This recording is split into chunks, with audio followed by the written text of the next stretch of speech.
B24 news আজকের আলোচিত সংবাদ শিরোনাম।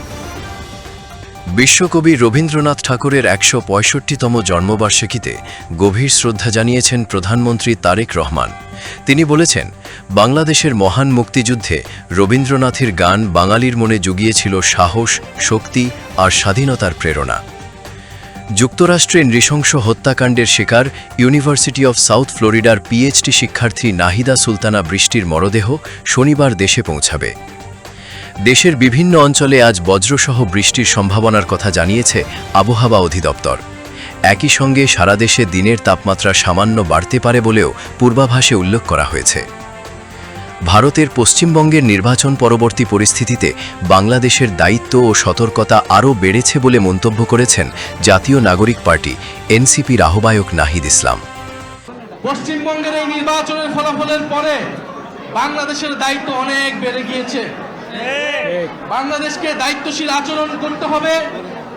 বাংলাদেশের স্বাধীনতা, সার্বভৌমত্ব, এদেশের হিন্দু, মুসলমান, বৌদ্ধ, খ্রিস্টান সকলের নিরাপত্তা এবং নাগরিক অধিকার নিশ্চিতের দায়িত্ব আমাদেরকে নিতে হবে।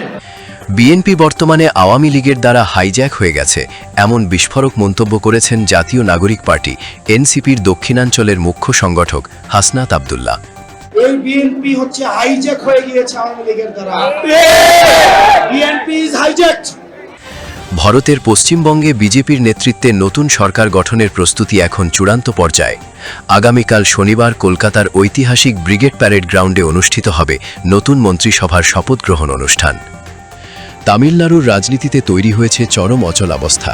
সরকার গঠনের সুযোগ না পেলে একযোগে ১০৭ বিধায়কের পদত্যাগের হুঁশিয়ারি দিয়েছে অভিনেতা বিজয় নেতৃত্বাধীন দল তামিলনাড়ু ভেট্টিকাজাগাম বা টিভিকে। দুর্নীতি ও ঘুষ নেওয়ার অভিযোগে চীনের ২ সাবেক প্রতিরক্ষামন্ত্রী এবং সামরিক বাহিনীর শীর্ষ কর্মকর্তাকে মৃত্যুদণ্ড দিয়েছে দেশটির সামরিক আদালত। ২ দিনের গুরুত্বপূর্ণ সফরে আজ ঢাকায় আসছেন পাকিস্তানের স্বরাষ্ট্র ও মাদক নিয়ন্ত্রণ বিষয়ক মন্ত্রী মহসিন রেজা নাকভি। দ্বাদশ জাতীয় সংসদ নির্বাচনের পর পাকিস্তান সরকারের কোনো মন্ত্রীর এটি প্রথম বাংলাদেশ সফর। জ্বালানি সংকট ও সরবরাহ ঘাটতির প্রভাবে দেশের সবজির বাজারে দেখা দিয়েছে অস্বাভাবিক মূল্যবৃদ্ধি। পরিবহন খরচ বৃদ্ধি এবং উৎপাদন ঘাটতির কারণে ঢাকাসহ বিভিন্ন শহরের সবজির দাম পৌঁছেছে আকাশ ছোঁয়া পর্যায়ে। আবার মা হলেন ট্রাম্পের প্রেস সেক্রেটারি ক্যারোলিন লেভিট। ২ আসর বিরতির পর আবারও বিশ্বকাপের থিম সঙ্গে শাকিরা। এই ধরনের আরও ভিডিও পেতে এখনই আমাদের চ্যানেলটিকে লাইক, শেয়ার ও সাবস্ক্রাইব করে আমাদের পাশে থাকুন। ধন্যবাদ। B24 news multimedia desk.